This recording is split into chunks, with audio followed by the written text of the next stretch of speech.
this knowing this is going to be a selfish video. So yeah, this video is going to be all about me. Before we head into it, my name is Amin. I make daily short content. It's usually silly shorts that you can check out in the description. But yeah, today the video is going to be a bit more about me. And I think maybe today I can chat about how I came to Canada, how I ended up moving from South Africa to Canada. Because I think a lot of people that I meet here, they want to know the story. And yeah, let me share it with you guys. So if you like this type of content, hit that like button, hit that subscribe, and tell me in the comments below, which country are you from? And have you ever moved countries before? And what do you like about your country or the country that you're living in now? So yeah, the year was, I think, 2019. I got this message on LinkedIn from a recruiter that actually wanted me to come work in Saudi Arabia. So I spoke to my wife and we were quite excited about the opportunity. He sent me the job spec, what the potential salary was, and we were like, whoa, this is like some decent money that they're offering in Saudi.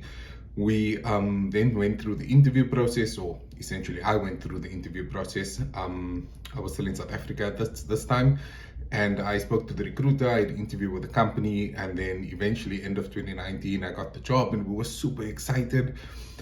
I then reached out, or we met with our families to tell our families the great news, and there was obviously understandably mixed emotions in the family. Some family members were happy for us and others were not as happy, if I could say it like that. We then, unfortunately, it was, as you can imagine, it was the end of 2019. And then, like everyone knows what happened in 2020, Saudi then closed all their borders and they didn't want any foreigners to come in. And then the job opportunity fell through, essentially. This then opened up our minds to wanting to move overseas. If you know anything about South Africa, you know there's a bit of political instability. There's a lot of crime.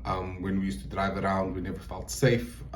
Walking around in the streets in certain areas, I guess you don't feel safe. I still sit here today looking at videos and think, wow, I really lived there. I really lived like that. And it's difficult to live like that every day. And you don't realize when you're actually living in the country how difficult it is and how much stress you have on your shoulders until you move to a safer country and you understand what it's like to live freely and not fear for your life just walking to the store, for example. But anyway, I digress. So yeah, anyway, the Saudi position fell through, and that then opened our minds to moving abroad, and we did some research on places that we wanted to move to. And then obviously the Middle East was still hanging around there. We were thinking about the UK, maybe New Zealand, and then obviously Canada was on the list as well. We had a list of things that we looked at. Obviously we have kids and we wanted a safe country for our kids to grow up in. We also needed to look after ourselves, make sure there's job opportunities for us and a need for our skills in this new country. Yeah, I was applying for jobs. I was just applying and nothing happened, nothing came through. I guess partially because of COVID and because of, this was in 2021, I guess partially because of, oh, I said it, am I gonna get demonetized for saying that word? Yeah, so I think it's, people just didn't want to give me a shot. I think I applied for over 400 positions abroad, and I guess people also have to sponsor you and pay for you to come across if you have a special set of skills.